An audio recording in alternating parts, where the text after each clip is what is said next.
आप जरा सोच के देखो, आप चंडीगढ़ से ऑस्ट्रेलिया साइकिलिंग ट्रिप के 438वें दिन पे हो और आप खुद को पाओ एक ऐसी धरती के ऊपर साइकिलिंग करते हुए जो कि अपने त्याग और तपस्या की सबसे बड़ी कहानी को उस दिन सेलिब्रेट कर रही हो। आज मैं आपके साथ न सिर्फ अपना साइकिलिंग का एडवेंचर शेयर करने वाला हूँ, बल्कि मैं आपके साथ शेयर करने वाला हूँ एक अनकही कहानी रानी जॉयमती कोनवारी के बारे में। ये एक महान रानी की कहानी है जिसको इन खेतों में उगने वाला हर पौधा पत्ता पत्ता यहाँ सुनाता है।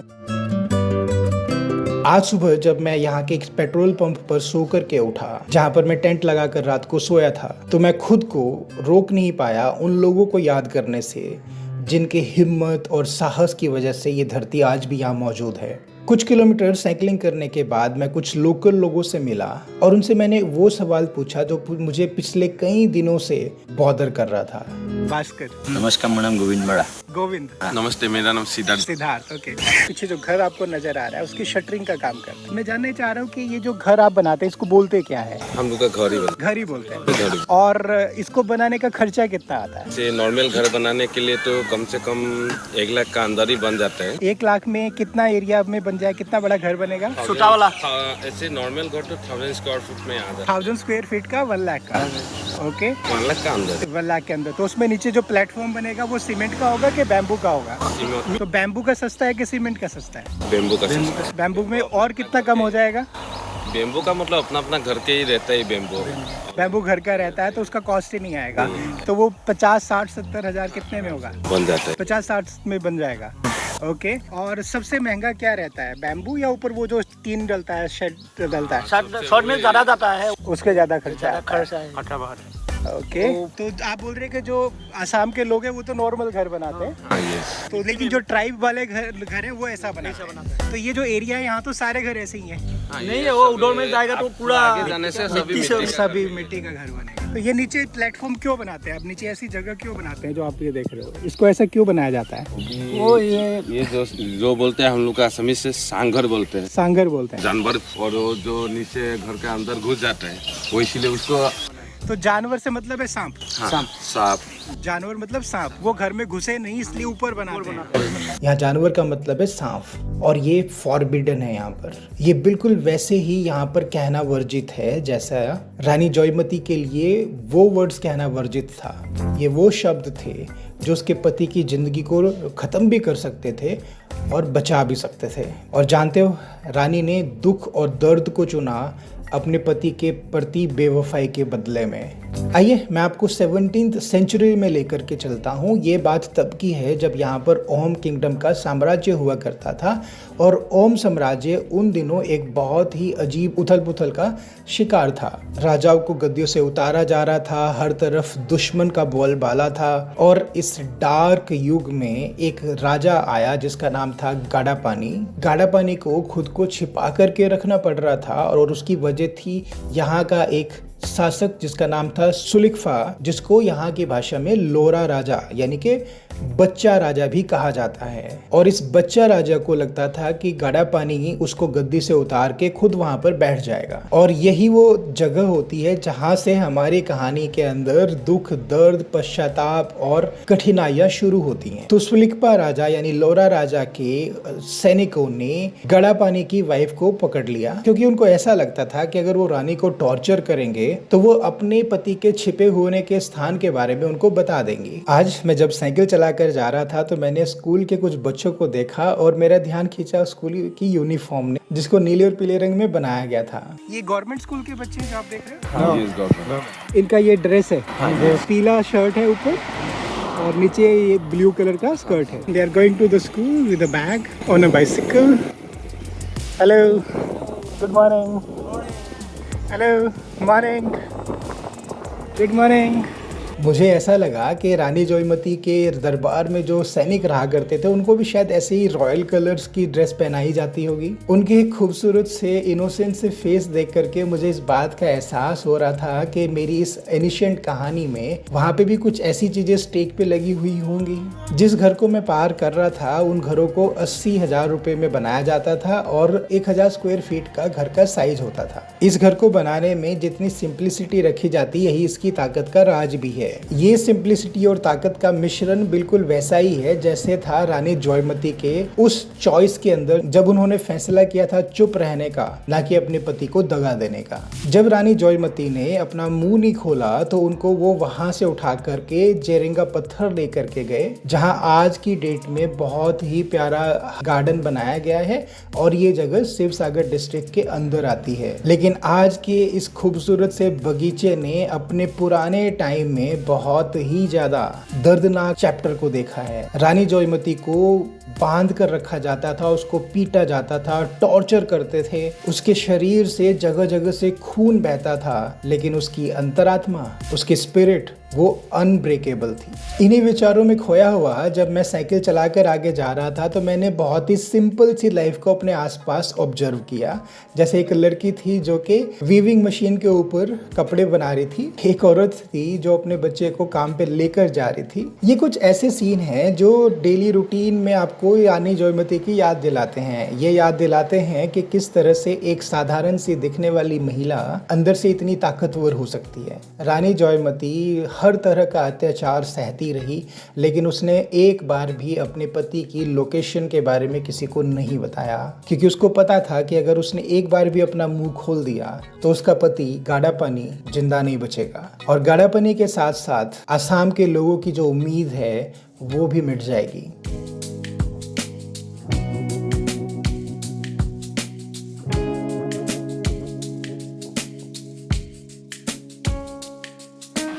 This is so unique, huh? They come and sit on the ground. There are 1, 2, 3, 4 women. So what they are doing, they are plucking it out, taking them in the basket and storing them at the bank. Okay, मैं आता हूँ, रुको। मैंने इन भाई को रोका है. He will tell us what they will do. ये जो घास है, इसका क्या करेंगे? वो लोग खाएगा। बफेलो को खिलाएंगे? हाँ, खिलाएंगे। अच्छा, ये चारा है? हाँ। अच्छा, ओके। तो थैंक यू सो मच बताने के लिए। आपका नाम क्या है? दिगंतो बरा। दिगंतो बरा। हाँ। अमित। Thank you. सच में आप अपने लिए रखो ना। आप तो आप घर नहीं ले जा रहे थे इसको? पीने के लिए गाड़ी में रखा है। ओके, ये कैंपा नया लॉन्च हुआ है ना? आजकल तो कैंपा ही है ना। हाँ, ओके, दैट्स गुड। आपका नाम क्या है? प्रिंस दोले। Amit, and thank you so much for this. It's really nice. You know this place? Majuli, I loved this place. Very nice. Beautiful place. Take this road to Rigboy. That will be the border of Arunachal and Assam. Reached at a diversion where from Sonari Chapri 6, Dhakua Khana 21, Gogamukh 59 and Machuka 40.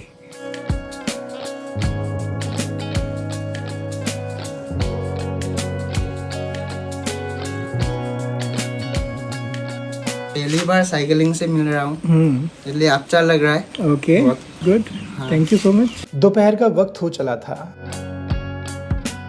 एक जगह है सोनारी चापरी, वहां तक मैंने काफी सारी दूरी तय कर ली थी।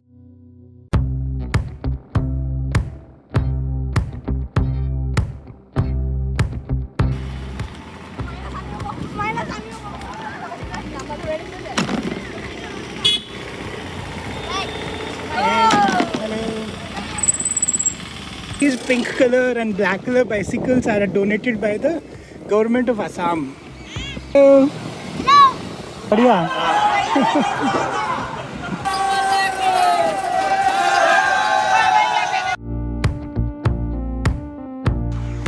I was asking for this, but he says not having it. ये कितने का है? 20 रुपया। एक दे दो, है आपके पास? Purchase this one. I think it's better to have something from not having anything. ये जो स्टील वाला है, पूरा सीट कितने का आएगा? 180 रुपए का पूरा सीट आ जाएगा। मेरी साइकिल में लगेगा? लग जाएगा? तो ये लग जाएगा इसमें? मेरे को मस्त लग रहा है वो देखने में। ऐसा लगता है वो ज़्यादा अच्छा है ना? KHEJUA खजवती नाली। I was cycling, meeting with the locals. Hello. Hi. So that's the time of a school holiday. Hello.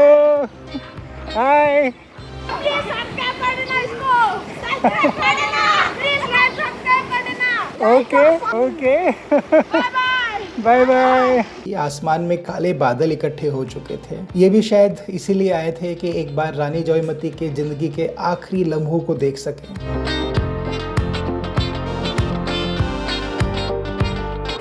Hello, some program is happening there. So this is धाकुआ खाना सिटी। जब हवा बहुत तेजी से चलने लगी, बारिश तेज होने लगी, एक छोटी सी शॉप के अंदर मैंने जाकर पनाह ली और वहां जाकर के जब मैं बैठ कर के रोटी और सब्जी खा रहा था, तब भी मेरे दिमाग में रानी जॉयमती की कहानी घूम रही थी। कैसे रानी जॉयमती ने बिना किसी शेल्टर के, बिना खाने के, खुले में पेड़ के साथ बंधी हुई वो पड़ी रहती थी। उसने अपनी आखिरी सांस तक चुप रहने का फैसला किया था, क्योंकि वो चाहती थी कि उसके पति गाड़ापानी वापस आएं, जिंदा वापस आएं और आसाम को बचाएं।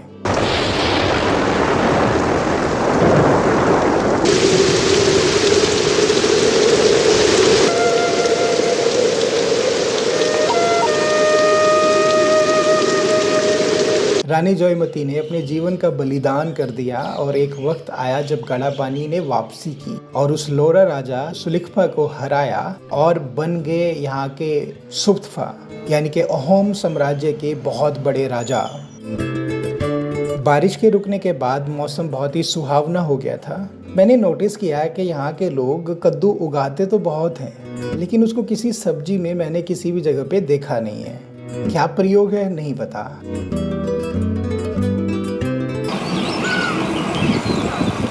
ये मछली पकड़ रहे हैं खुद पानी में घुस के। Hello, very good very good.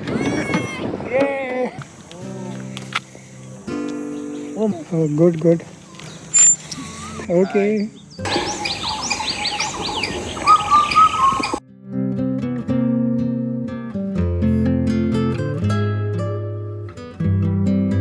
शाम ढलने लगी थी, 5:15 बजे का टाइम था। मैं एक और पेट्रोल पंप पर गया। पेट्रोल पंप का मैनेजर वहाँ पे नहीं था, लेकिन लोकल लोग मुझे घेर के खड़े हो गए थे और उन्होंने ही मेरे लिए वहाँ के स्टाफ से फ़ोन करके परमिशन ली। टेंशन नहीं हो जाएगा। कितना दिन हो गया आसाम में? आसाम में आए हुए तो आज 4 दिन हो गए। खाना आप लोग खाने का? पर भूख नहीं है, मैंने लेट खाना खाया, 4 बजे खाया है। जितने भी लोग मैं देख रहा था सब पान खाते हैं, क्यों? कुछ खास बात है? खास बात ये ट्रेडिशनल है आसाम का। हाँ, हम लोग तो आसाम का लोग सब तो इसको कुछ खा के मज़ा आता है, क्या होता है? मुंह में जो गंदगी है वो नहीं आता, बाहर नहीं आता है।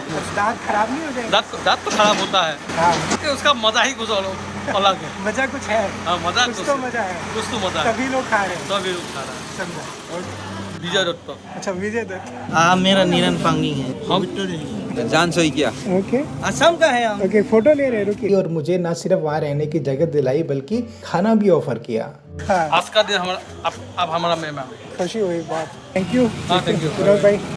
नए दोस्तों के साथ डिनर हो रहा है आज का। आपका नाम क्या है दोस्त? धीरज और वो Neeraj. Okay, this is the food for tonight.